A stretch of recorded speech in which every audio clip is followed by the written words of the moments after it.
ब्रज की लीला में एक नियम है कि जैसे प्रेम का एक स्वभाव होता है। अब देखो, हम बहुत अंतरंग लीला सुना तो रहे किशोरी जी की, पर हमको बहुत भय लगता है सुनाने में कि पता नहीं कोई ऐसे ही मन चला तो नहीं सुन रहा कोई, नहीं तो फिर दोष लगेगा भाई हमको सुनाने का। किसी की निजी बातें सबके बीच सुनाना, उसमें जिसकी बात है उसको बुरा लगेगा कि नहीं, तुमने सबको सुना दी। लेकिन जब किसी योग्य को बताई जाती है, जैसे हमने किसी से कहा भाई हमने तुम्हारी पर्सनल बात उनको बता दी, अच्छा वो तो कोई नहीं मेरे फ्रेंड है उनको तो बता सकते हो। तो ऐसे ही श्री जी की, ठाकुर जी की निज बातें हम कह तो रहे हैं, पर हमको बहुत डर लगता है कि कहीं श्री जी हमसे यूं नहीं कहें, क्यों रे वह सभागृह में एक बैठो भोजन भट्ट, वो केवल भोजन करवे आयो भाई, लीला तो कोई मतलब नहीं। व्हाट्सएप इंस्टाग्राम चला तो सुन रहा मेरी लीला है, तू भाई वो सुनाया आयो। तो इसका हमको दंड तो मिलेगा। और पता दंड क्या मिलता है? अयोग्य के सामने लीला का प्रस्तुतिकरण करने से क्या होता है? फिर जो लीला सुना रहा है ना, उसको लीलाओं का कुछ दिन तक अनुभव नहीं होता, फिर कुछ दिन के लिए उसके चित्त से लीलाएं चली जाती हैं। इसलिए हमारी प्रार्थना है, अगर आप किसी और भाव में हो तो हाथ जोड़ के प्रार्थना है, एक भाव में आ जाओ और श्री प्रिया प्रियतम की नित्य लीला का श्रवण करो, और बड़े भाव से श्रवण करो। फोन वोन सब साइड धर देना, कोई और विचार करना नहीं। श्री ठाकुर जी प्रिया जी के साथ कैसी लीला कर रहे हैं और उस लीला में प्रेम कितना है, उस भाव को चित्त में धारण करके श्रवण करो, तो हमको फिर दोष नहीं लगेगा। बेमतलब में काय को ऑस्ट्रेलिया बुला के दोष लगाओ, इसलिए भाव से सुनो। तो बात ऐसी है कि प्रेम का एक स्वरूप होता है कि हम प्रेमी से सबके सामने स्पष्ट नहीं बोलते। जैसे जिससे हमारा प्रेम होता है, अगर वो कभी सभा में हमको मिल जाए, बहुत सारे लोगों के साथ हमको मिल जाए, तो हम इशारा कर देते हैं।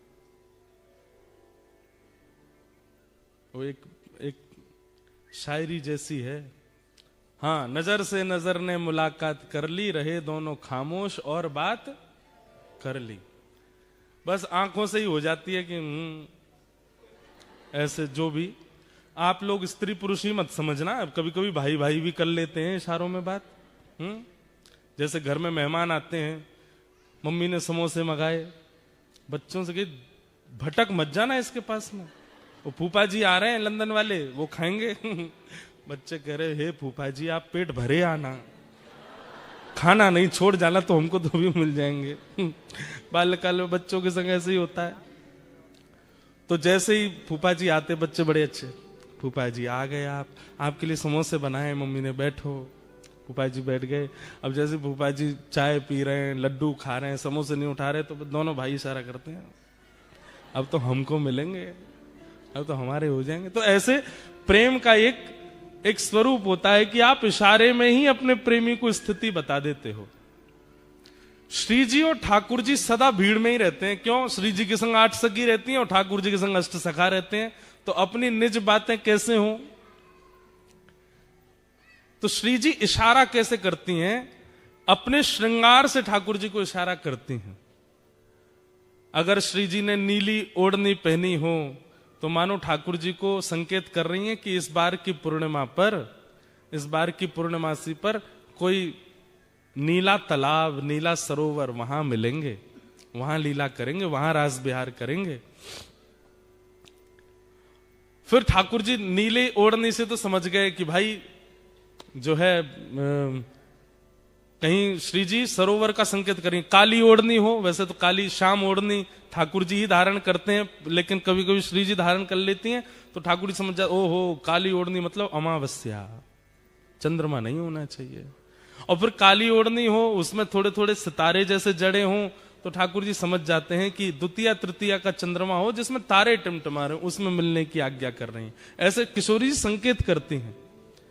अब नीली ओढ़नी है, उस पर गुलाबी वस्त्र पहने हैं, तो मानो नीला सरोवर और उसमें भी कमल खिले हों, वो संकेत है। ये 2 संकेत हो गए। अब तीसरा संकेत क्या होता है? तीसरा संकेत ये होता है कि किशोरी जी से ठाकुर जी पूछते हैं, हे श्यामा जी अब बोलते तो है नहीं, पर बस एक बार निहार के ठाकुर जी समझ जाते हैं क्या आज्ञा है। अकेले आना है कि इनमें से किसी को लेके आना है। तो किशोरी जी अगर केवल एक बिंदी धारण करके आई हो तो मानो संकेत कर रही है अकेले आना है। और अगर कपोलन पर पत्रावली बना रखी है गोल गोल और बीच में 2 बिंदु हैं, तो ठाकुर जी दोनों कपोलन के बिंदु गिनते हैं कितने हैं। अगर बीच में 1 बिंदी और 4 दोनों तरफ हैं, तो इसका मतलब ठाकुर जी कह रहे हैं अपने सखा नहीं लाने हैं हमको, इनकी 8 सखियां ही रहेंगी, 4 हमारे पक्ष में 4 इनके पक्ष में। और मानो अगर पूरा यहां तक पूरा भर रखो है, पत्रावली अद्भुत धारण कर रखी, ठाकुर जी कह रहे हैं ओहो अब तो जरा भंडारा सबको लेके चलना है, इसमें एकांतिक नहीं है। तो ऐसे किशोरी जी संकेत करती हैं। एक दिन किशोरी जी श्रृंगार करके आई और ठाकुर जी के लिए सुंदर भाव विचार करके आई कि छाक लीला करेंगे। छाक लीला मतलब भोजन पाएंगे। और छाक लीला के भाव से किशोरी जी ने पूरा वस्त्र धारण किए। तो वस्त्र कैसे धारण किए? हरे कलर के सब वस्त्र पहने। उसका संकेत यह किया कि ठाकुर जी को संकेत कर रही है कहीं बगीचा में मिलेंगे। और उसमें भी केश जो है श्री जी के वो बेणी गूथी हुई है। अगर बेणी पीछे है नहीं दिख रही है तो इसका मतलब ठाकुर जी को यह संकेत है कि वन में नहीं मिलेंगे। और वेणी अगर आगे है तो वेणी के भाव से संकेत है कि वेणी मतलब चोटी, वेणी के भाव से संकेत है कि घने वन में मिलेंगे। घने केश है ना, वो वेणी आगे है, उसमें पुष्प हो रहा तो उस पुष्प के फूल जहां खिलते हैं उस वन में मिलेंगे। ऐसे ऐसे संकेत करती हैं श्री जी। लेकिन आज सावन का दिन चल रहा था, वर्षा होती नहीं है, बादल इतने घने रहते हैं, हवा चलती नहीं है कि प्रश्वेत के कारण श्री जी का गलती से हाथ चला गया ऐसे, और जितना वो बना के आई थी भाव वो सब मिट गया। लेकिन श्री जी को इस बात का पता नहीं चला। अब जैसे ही आई तो यहां सब सखियां और श्री जी, यहां ठाकुर जी और सब सखा, अब सब आपस में कर रहे हैं, बातचीत कर रहे हैं, कछु आनंद कर रहे हैं। और ठाकुर जी सब एक एक चीज ध्यान से परख रहे हैं, क्या आज्ञा कर रही हैं। अच्छा, हरे वस्त्र पहने मतलब वन में मिलेंगे, केश आगे हैं इसका मतलब सघन वन में मिलेंगे। ओहो, जूही के पुष्प लगे मतलब जूही के वृक्ष, जूही के पुष्प जहां खिलते हैं उस वन में खिले। लेकिन किशोरी जी आज एक संकेत बना करके लाई थी जिसमें छाक का आज्ञा कर रही थी। जैसे एक तो होता है बिंदु बिंदु बिंदु बिंदु बिंदु, ऐसे पत्रावली हो तो समझो कि केवल रास होगा, आप सखा लिया ना, हमारी सखी आएंगी और रास बिहार करेंगे। लेकिन उस बिंदु के भी ऊपर सुंदर सुंदर कुछ आकृति बनी हो तो उसका संकेत ये होता है कि नहीं छाक लीला होगी। सबरे सखांत कहीं अपने अपने घर तक कछु बना के लाएंगे, हमारी सखी सब बना के लाएंगे और फिर वहां बैठ के सब पामेंगे। तो आज छाक वाला श्रृंगार किया था वो मिट गया। तो ठाकुर जी ने जब मुखमंडल की ओर देखा तो सब मिटा हुआ। ठाकुर जी कह रहे हैं कि श्री जी आज्ञा कर रही है मिलनो ही ना है, आज्ञा नहीं दे रही है मिलने। तो ठाकुर जी किशोरी जी से कह रहे हैं, किशोरी कह रहे ठाकुर जी को समझ ही नहीं आया, बोले कि ये तो स्पष्ट बोल रही है कि मिलना ही नहीं है। अब सबके सामने बोले कैसे? थोड़ी देर वहां बैठ के सब चले गए। अब श्री जी ने सब सखीन से कहीं, तू कढ़ी बना के लाइयो, तू खीर बना के लाइयो, तू रबड़ी बना के लाइयो, शाम सुंदर आमेंगे उनको मक्खन बहुत प्रिय, तू मक्खन निकाल के लाइयो, तू ऐसी ऐसी मोटे टिक्कर बना के लाइयो। और सब सखीन से कह दी। वहां सब सखा भी कछु कछु लेके आ रहे होंगे। सोचो कैसा प्रेम संपर्क था। ये व्हाट्सएप और इंस्टाग्राम वाला टाइम नहीं है। और ये स्वच्छंद प्रेम है, इसमें काम दूर दूर तक नहीं है।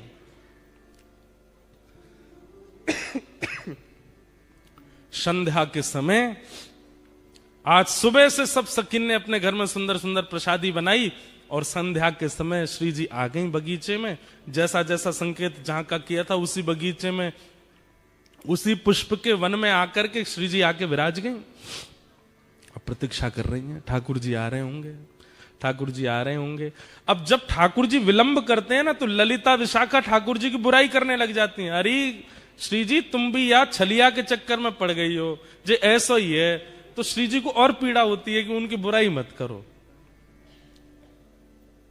और फिर करते करते बुराई ऐसे कहने लग जाती हैं, हमें तो ऐसा लगे नंदगाम में कोई और गोपी आ गई है, वो और ज्यादा सुंदर है, और वाने बढ़िया अपने घर में कचू रबड़ी बनाई होगी, तो लाला मही चलोगे और मही पेट भर लियो। अब ये सब सुनकर के श्री जी को बहुत पीड़ा होती है। बहुत देर हो गई, ठाकुर जी नहीं आए। वहां श्री वृषभानु भवन से कीर्ति मैया आवाज दे रही हैं, अरे श्यामा, अरे लाली तू कहां है, जल्दी आ जा। सब सखी बोली, किशोरी जी अब जावे को समय है गयो, आज मिलन नहीं होगा। तो किशोरी जी के नेत्र सजल हो गए, जा रही हैं।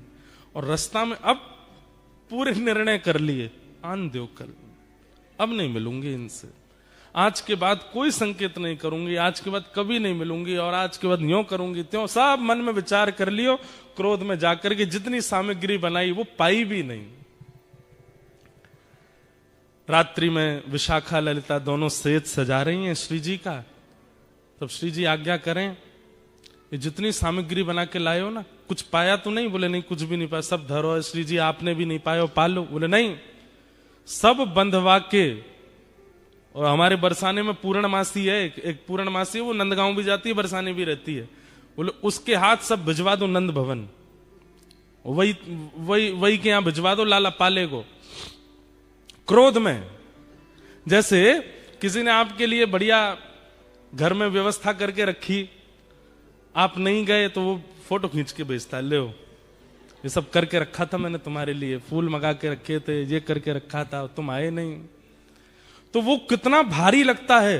हमारे साथ तो बहुत होता है ना, क्योंकि हम जहां भी कथा करने जाते हैं 10 लोग बुलाते हैं, वो हमारे घर आओ, 2 मिनट के लिए आओ, तो हम आएंगे, बनाएंगे। अब कोई बेचारा पूरी व्यवस्था करके रख लेता, जब नहीं जाते तो फिर कभी मिलता है, महाराज जी देखो मेरी बेटी सुबह से बैठी थी, हाथ जोड़ के बाहर खड़ी थी, आप आएंगे, दिया बुझ गए, तेल सारा खत्म हो गया घर का, लेकिन आप आए नहीं, हमने ये बना के रखा, वो। अरे मैंने कि मैया क्षमा करो, फिर कभी आ जाऊंगा।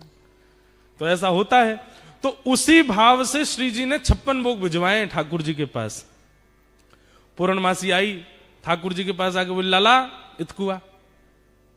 अरे पूर्णमासी कहा भर के लाइए आज झोला में? बोले 56 भोग है। काय बात को? बोले श्री जी ने भिजवाया तेरे काजी। अच्छा, आज कोई उत्सव हो बरसाने में, कोई मनोरथ हो? वो ना कछु ना। तो कहा के भेजो, काय मारे भिजवाए हुए सब? बोले कछु ना, क्रोध में भेजो है। ठाकुर जी की तो सांस रुक गई। मैंने कहा कर दियो, मुझसे कहा गलती है गई। अब ठाकुर जी विचार कर रहे, अपराध कहां बना, क्या हुआ, कैसे हुआ। तब अगले दिन फिर ऐसा नहीं है कि मिलते हैं एक ही जगह, यहां ठाकुर जी गैया चराने जाते हैं, श्री जी और सब सखियां जो हैं वो दही बेकन के लिए सब सखियां जाती हैं, श्री जी उनके संग जाती हैं, बीच में कहीं भी मिल लेते हैं और थोड़ी वार्ता हो जाती है। तो आज श्री जी रुकी ही नहीं, ठाकुर जी सामने से आ रहे हैं और श्री जी चलती चली गई। अब लाल जी पीछे चरणन में प्रणाम करें, हे श्यामाजू कहा है गो। किशोरी जी तो सुने नहीं, तो फिर ठाकुर जी ललिता जी के पास गए, हे ललिता जी आप बता दो कहा भयो, काय को नाराज बैठी हैं, ऐसो मैंने कहा कर दियो। बंधुओं एक बात मैं बीच में बोल दूं, इन लीलाओं को सुनकर के आप कहीं ये विचार मत कर देना कि भाई ये वही कृष्ण है जो सुदर्शन चक्र धारण करते हैं। हाँ, ये वही कृष्ण है, ये वही कृष्ण है जो महाभारत युद्ध में द्रुत गति से रथ को हाँकते हैं। ये वही श्री कृष्ण है जो विराट रूप धारण करके सहस्त्र शीर्षा पुरुषः सहस्त्राक्षः सहस्त्रपात, 1000 मुख 1000 हाथ 1000 चरण जिनके प्रकट हो जाते हैं, ये वही श्री कृष्ण है। लेकिन व्रज वृंदावन में अपने प्रभाव को छुपा देते हैं, स्वभाव में रहते हैं। वृंदावन के श्री कृष्ण अलग ही हैं। ऐसे डर रहे हैं जैसे मानो श्री जी अगर नहीं रीझी तो मेरा तीनों लोक लुट जाएगा। आज घबरा रहे हैं।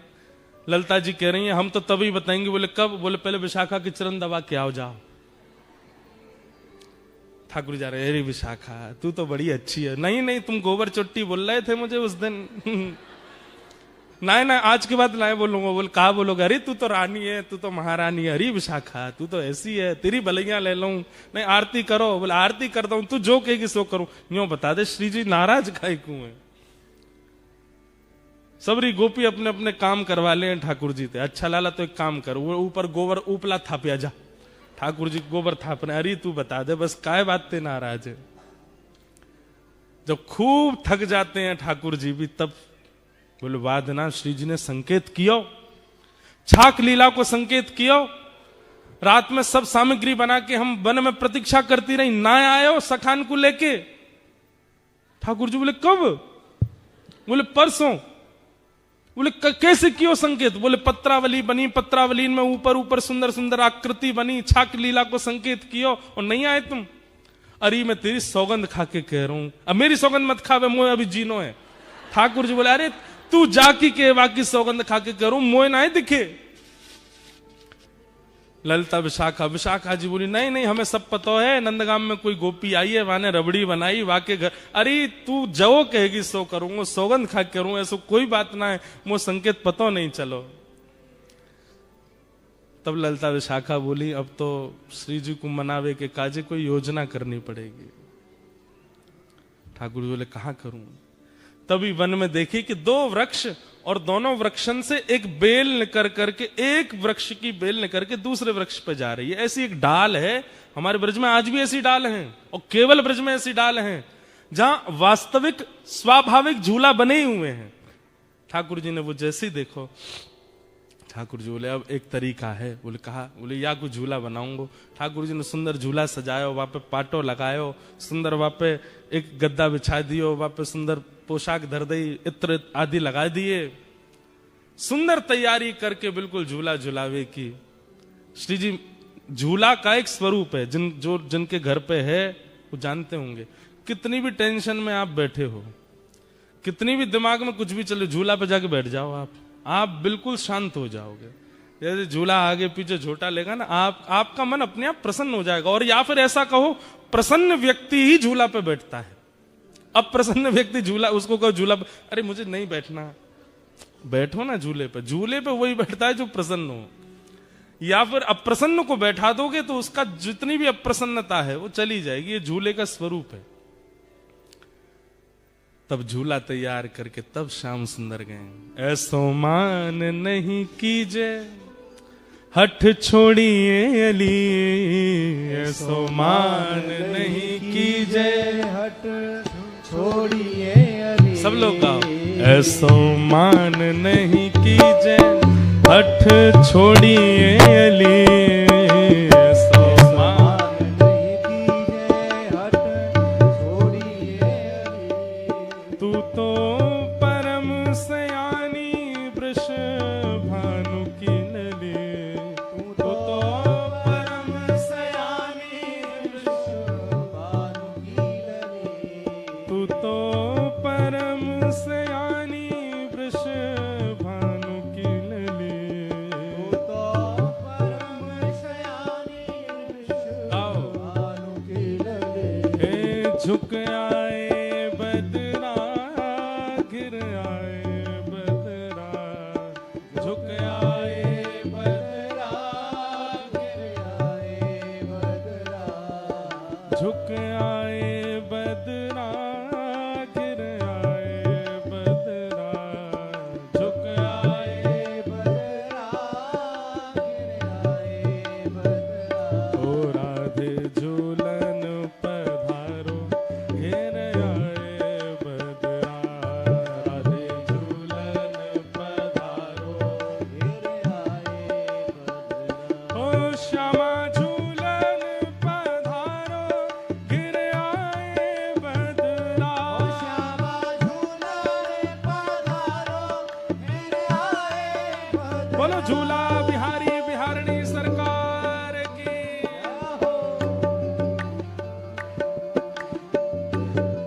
दोनों भुजा उठा करके भाव से करताल बजा के गाओ।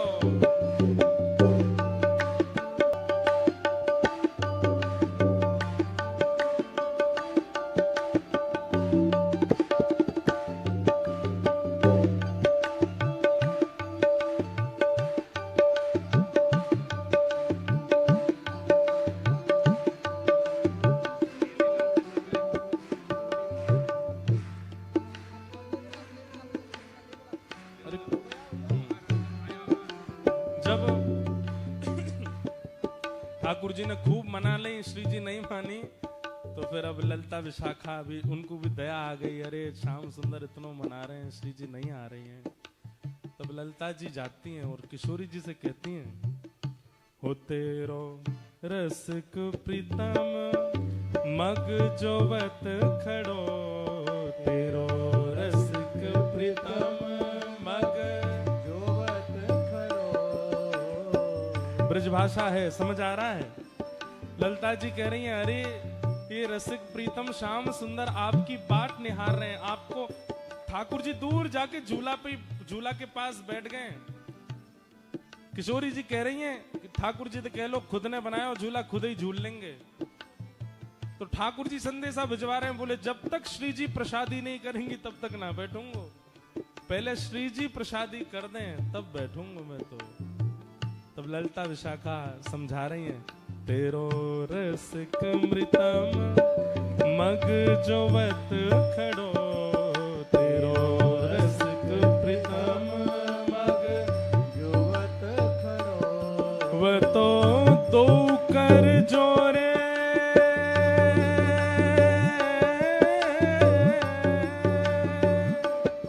वो तो दो कर जोड़े तेरे चरण पड़ो, वो तो दो कर जोड़े तेरे चरण पड़ो।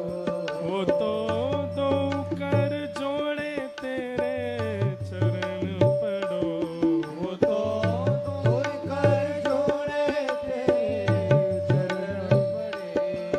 झुक आए बदरा गिर आए बदरा, झुक आए बदरा गिर आए बदरा।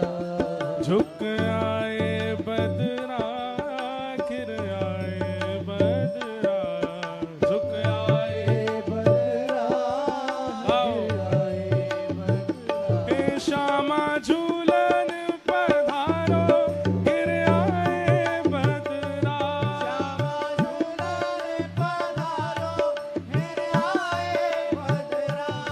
राधे झूलन पधारो गिर आए बदरा,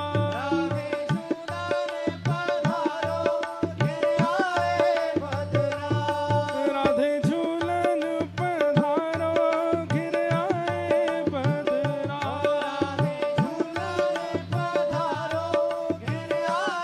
बदरा। ओ घिर आए बदरा, झुक आए बदरा, घिर आए बदरा गिर आए बदरा। घिर आए बदरा, झुक आए बदरा, घिर आए बदरा गिर आए बदरा। हे श्यामा झूलन पधारो गिर आए बदरा, श्यामा झूलन पधारो गिर आए बदरा। हे श्यामा झूलन पधारो गिर आए बदरा, श्यामा झूलन पधारो गिर आए बदरा। राधे झूलन पधारो गिर आए बदरा। राधे झूलन पधारो गिर आए बदरा। सब सखीन ने जाकर के श्री जी को मनायो, हे श्यामाजू ऐसी मेहनत ते छोटे छोटे हाथन से झूला बनायो है, पाटो बिछायो है, वापे रेशमी वस्त्र डारो है। श्याम सुंदर इतना श्रम करके देखो कैसे चढ़ चढ़ के पेड़ पे पूरे झूला की तैयारी कर रहे हैं। ऐसे मत करो, चलो। अंत में श्री जी मान गई। अब श्री जी तो बेचारी हमारी सहज है, नेक में ही मान जाए, मान करें जरूर है लेकिन मान बहुत जल्दी जाए। इतने में किशोरी जी आ गई। अब जैसे ही किशोरी जी आई तब तक ठाकुर जी ऋषिया गए। ऋषियानो समझे? ऋषियानो कहते के ऋषियाना एक अलग भाव है। ऋषियाना का मतलब ये होता है कि जैसे पहले तो देख लो, हमारी बात मान लो, देख लो, खा लो, देख लो हमने बनाया आपके लिए, प्लीज पालो, देखो हम तुम्हारे लिए ये किया, ये देख लो, ऐसे मत करो। जब फिर भी नहीं मानता सामने वाला तो फिर ऋषियाए वाला व्यक्ति, जब आप फिर जाओगे तो अब मैं दूंगा नहीं, ये होता है ऋषियाना। ये गुस्सा नहीं है, अब नहीं दूंगा। अरे अब हम मान गए, अब तुम चाहे जितने माने हो अब नहीं मिलेगा, पहले देना था। तो ठाकुर जी अब रिसिया गए, और जैसे ही ठाकुर जी रिसियाए, श्री जी आ गए। अरे कहाँ है श्याम सुंदर? बोला हाँ यहीं थाड़ो। कहाँ? पाटो काई को उठा लियो या मैं तो झूला में तो पट्टा उठा लियो ठाकुर जी ने। वो धर दो ना ना, हमारो झूला, हमारो पाटो, हमारी सजावट, हमारे हाथ से भाई हम ही झूल लेंगे, ले जाओ अपनी श्री जी को। अरे बड़े घर की हैं, इनको बड़े घर की चाहिए, ले जाओ। हमें हमने, अरे देखो ऐसे मत करो, बड़ी मुश्किल से तो मना के। बोले मुँह ना मनानो, ले जाओ, वापस ले जाओ इनको, मैं अकेला ही झूल लूंगा यहाँ पे। तो अब यहाँ पे दूसरा विवाद हो गया, श्री जी और ठाकुर जी दोनों में थोड़ी सी होड़ है गई। तो श्री जी बोली, अब तक तो बोली नहीं, श्री जी बोली मैं तो यहीं पे बैठूंगी और यही पाटे पे बैठूंगी। ठाकुर जी बोले कोई जिद है? मैंने बनायो, मेरो पाटो, आप कहीं को बैठोगे? बोले मैं तो बैठूंगी, तुम जाके दिखाओ यहाँ पे। ठाकुर जी जान लगे तो सखीन ने घेर लिए, बोले जान नहीं देंगे, हाथ पांव बांध के पकड़ के बंसी वंसी तोड़ ताड़ के धर देंगी तुम्हारी, हमारी श्री जी बैठेंगी अब तो। बड़ी मधुर लीला। तो फिर ठाकुर जी बोले अब ठीक है बैठेंगी, लेकिन वो बात होती है ना जैसे छोटे बच्चों में होड़ होती है, नई कुर्सी लाए पिताजी। तो कई बच्चे ऐसे होते हैं कि कुर्सी खुलेगी तो पहले मैं बैठूं, जो कोई और बैठ जा तो वो इसी बात पे ही रोने लगते हैं कि ये क्यों बैठे, अरे तू अब बैठ जा। अब नहीं, मुझे पहले बैठना था। अब ठाकुर जी बोले मैं पाटो तो लगा दूंगा पर पहले मैं बैठूंगा। श्री जी बोली ललिता जी कह दो इनसे, बोले बैठूंगी तो मैं ही पहले। ठाकुर जी बोले मैं पाटो लगा दूंगा, इन्हें झूलना, ये झूल लें, पहले मैं झूल के चलो जाऊंगा तब ये झूलेंगी। अब तो ऐसी स्थिति बन गई, सब सखी सब तो ललिता जी बोली एक काम करेंगे। बोले क्या? एक प्रतियोगिता रखते हैं, उस प्रतियोगिता में जो पार हो जाएगा वो पहले बैठेगा। ठीक है, हाँ हाँ। कौन चढ़े पहले सुरंग हिंडोला, कौन चढ़े पहले सुरंग, कौन चढ़े पहले सुरंग हिंडोला, कौन चढ़े पहले सुरंग हिंडोला। सोई करत मनुहार हिये हित, सोई करे मनुहार हिये, रमक देत जोरा जोरा,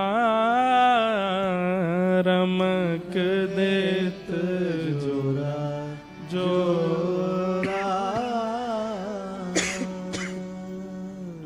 ललिता विशाखा जी बैठ गई एक कोने में जाके, बोले अब आप दोनों कुछ करो जिससे हम रीझेंगी, उसको पहले बैठाएंगे।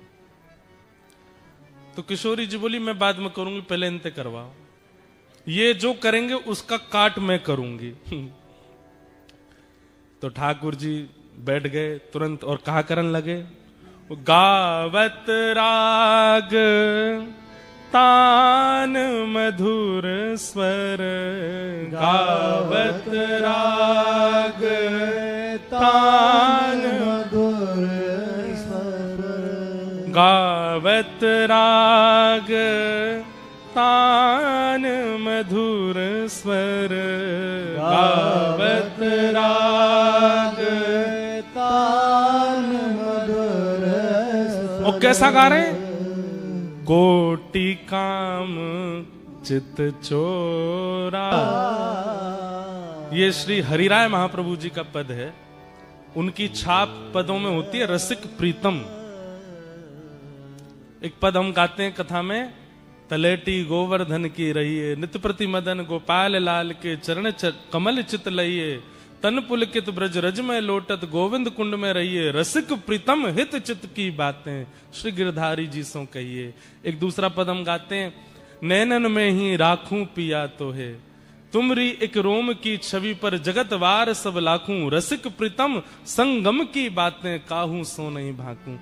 ऐसे ही हम जब पद लिखते हैं ना, हमारे लाल जी जब कोई अनुग्रह करवाते हैं, एक लीला सुनाएंगे जो लाल जी ने प्रकट करी है, गिरधर लाल जी ने। तो गिरधर लाल जी के जो पद होंगे उनमें छाप होगी गिरधर, अंतिम शब्दों में लिखा आएगा गिरधर। तो समझ जाना कि ये लाल जी का पद है, गिरधर लाल जी का पद है। एक सुनाऊंगा लीला। तो श्री रसिक प्रीतम जी, हरिराय महाप्रभु जी, वल्लभ संप्रदाय, वल्लभ कुल में आप आचार्य हुए, आपका ये पद है। कह रहे हैं, बोले ठाकुर जी गायन करने लगे, और बोले सामान्य नहीं गा रहे हैं, बोले ऐसा गायन कर रहे हैं, ऐसा गायन कर रहे हैं कि कोटि कोटि काम कंदर्प दर्प दलन करने वाले लग रहे हैं ठाकुर जी। ललिता विशाखा तो मोहित हो गई ठाकुर जी पे। ऐसे ऐसे तान लेवे, ऐसे ऐसे गावे, ऐसे ऐसे मधुर स्वर कान पे हाथ धर के लगावे। ललिता जी तो सुध बुध खो करके और ठाकुर जी के पक्ष में ही जा रही हैं। पाटा लेके बैठी हैं दोनों, तो जिसको पाटा देंगे वो पहले बैठेगा। ललिता जी तो बिल्कुल तैयार है गई, बोले मैं तो इन्हीं को पाटो दूंगी। कैसे गा रहे हैं, देखो कितना मधुर है इनको स्वर। इतने में श्री जी ने आंख दिखाई, बोले माया जाल है, फंसना नहीं इसमें, अभी हमारी बारी तो आने दे। गा रहे हैं ठाकुर जी। एक वार्ता आती है कि हमारे ब्रज के अष्ट सखाओं में एक सखा हुए श्री गोविंद दास। तो गोविंद दास जी एक बार गा रहे थे, और गाते गाते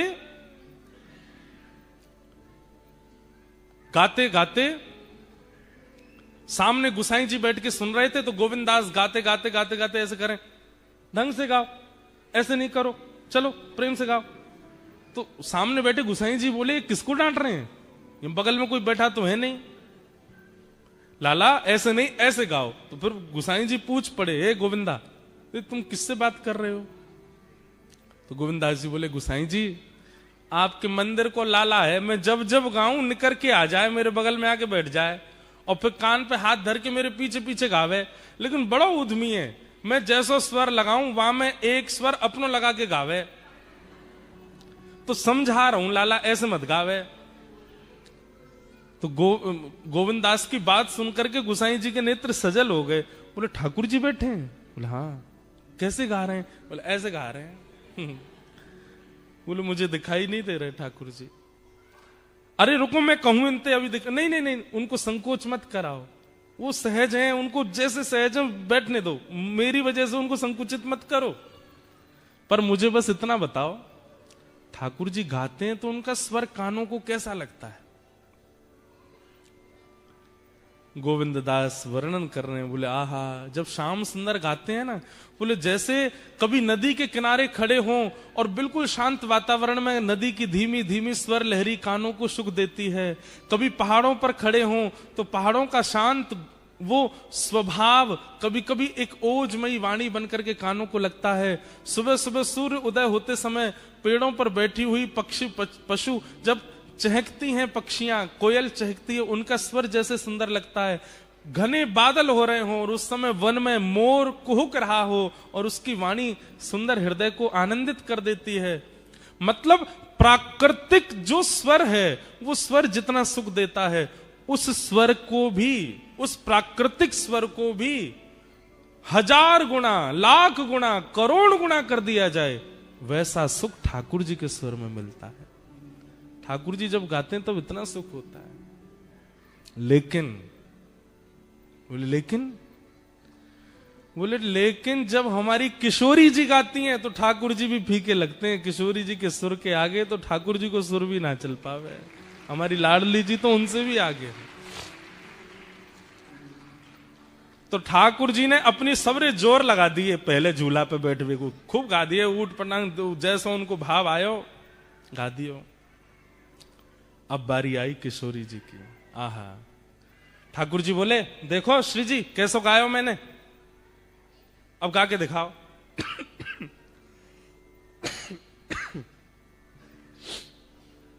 अब ठाकुर जी तो गा रहे थे ललिता विशाखा की ओर मुख करके। किशोरी जी बोली अब मैं गाऊं।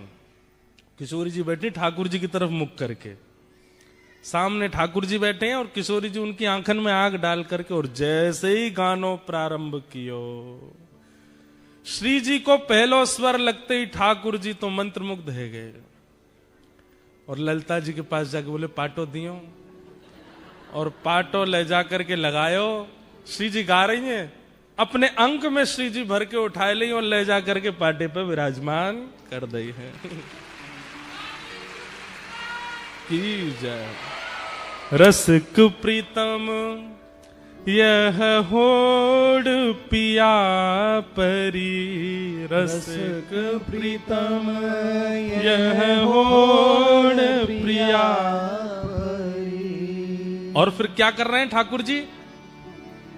ठाकुर जी के स्वर की प्रशंसा तो ललिता विशाखा ने करी है, लेकिन किशोरी जी के स्वर को सुन के ठाकुर जी ने पाटो लगायो, किशोरी जी को बैठा दियो और दूर से कोई तृण लेकर के आए और कहीं हमारी नजर नहीं लगे, ऐसे तृण तोड़ करके और किशोरी जी की बलैया लेने लगे। श्री जी को झूला पे बिठा दियो। बोलो झूला बिहारणी बिहारी जू सरकार की।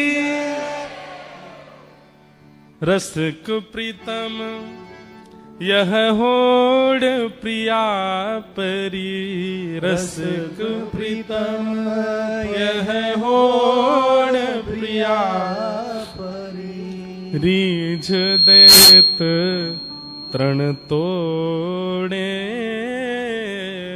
रीझ देत तृण तोड़े। ऐसी हमारी किशोरी जी और ठाकुर जी की ये। और फिर ठाकुर जी झुला रहे हैं श्री जी को, इतने में ललिता विशाखा सब सखियां आ गईं और फिर ठाकुर जी को भी पकड़ करके इन्होंने बैठाए दी और दोनों युगल बिहारी बैठ गए। और जैसे ही दोनों बैठे अब सब सखियां ठाकुर जी को झूला झुला रहे हैं। ये है झूला उत्सव की लीला। पहली बार आज तक के हमने अपने जीवन में यहां सुनाई है, ऑस्ट्रेलिया में। वाह। हो ब्रज में रतन राधिका गोरी, हो ब्रज में राधिका गोरी, ब्रज में रतन राधिका गोरी, राधिका गोरी। ओ राधिका गोरी, राधिका गोरी, राधिका गोरी, राधिका गोरी, राधिका गोरी, राधिका गोरी, राधिका गोरी, राधिका गोरी। ओ ब्रज में रतन राधिका गोरी, ब्रज में राधिका गोरी, ओ ब्रज में रतन राधिका गोरी। राधिका बोलो वृंदावन बिहारी लाल की।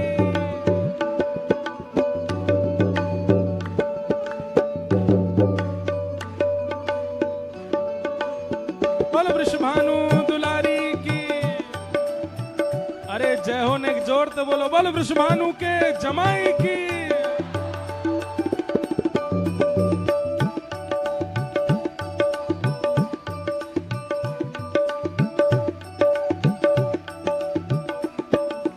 ओ हरलीनी वृषभानु भवन ते, हरलीनी वृषभानु भवन ते, हरलीनी वृषभानु भवन ते, हरलीनी वृषभानु भवन वृषभानु भवन ते,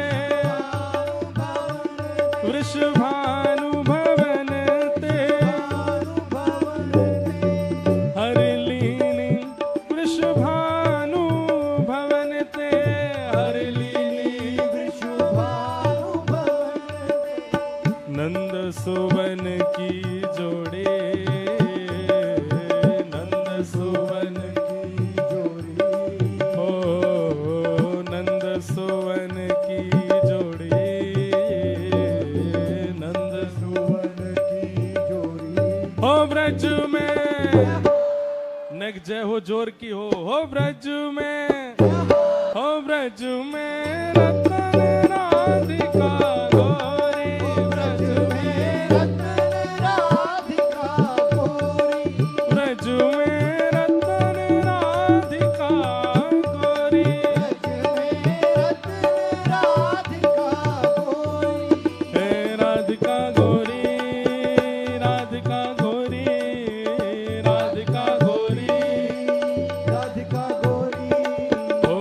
राधिका गोरी राधिका भोरी राधिका ओ ब्रज में ओ ब्रज में रतन राधिका गोरी ओ ब्रज में रतन राधिका गोरी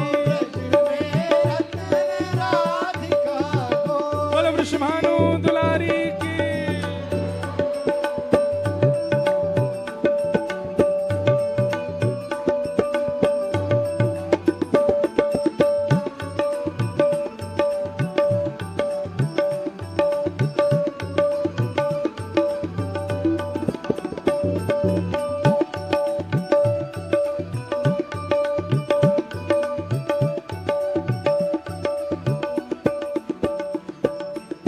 कृष्णदास प्रभु गिरधर नागर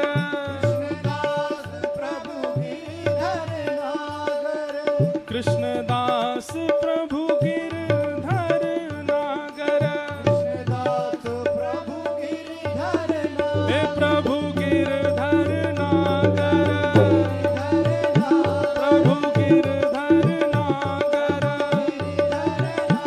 प्रभु गिरधर नागर प्रभु गिरधर नागर हे प्रभु गिरधर नागर प्रभु गिरधर नागर कृष्णदास प्रभु गिरधर नागर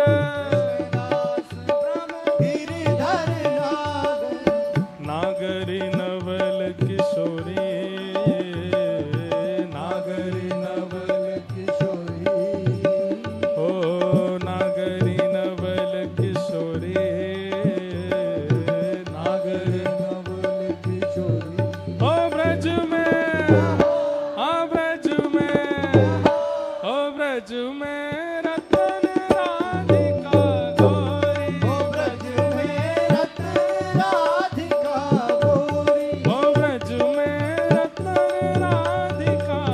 गोरी ओ राधिका गोरी राधिका घोरी राधिका गोरी ओ राधिका गोरी राधिका भोरी राधिका राधिका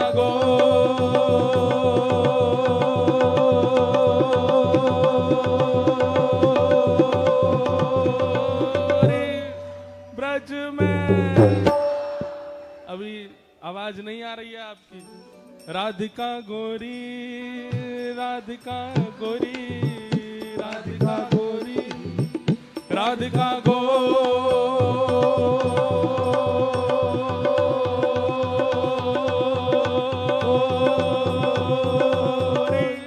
ओ ब्रज में ओ ब्रज में ओ ब्रज में रतन राधिका गोरी ब्रज में रतन राधिका गोरी ब्रज में रतन राधिका गोरी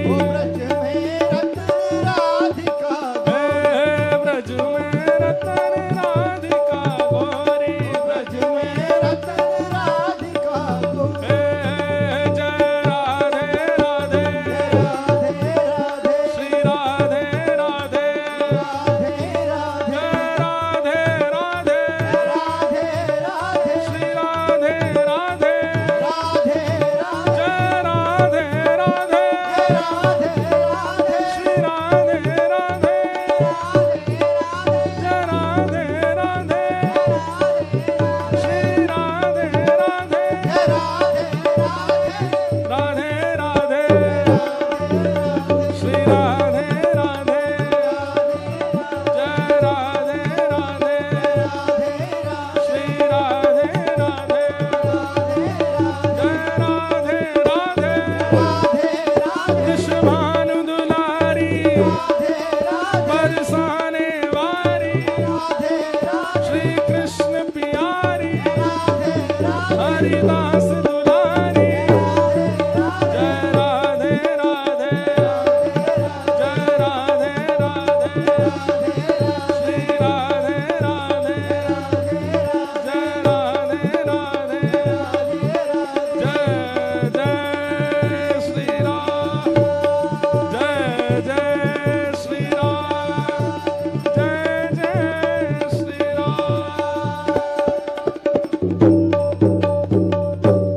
वृषभानु दुलारी की, जय पूछ री के लौटा की, उप उप प्यारे।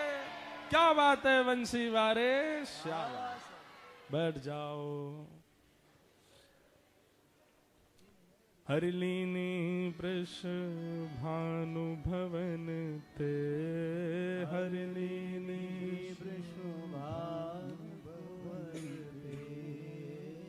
नंद सुवन की जोड़ी, नंद सुवन की जोड़ी,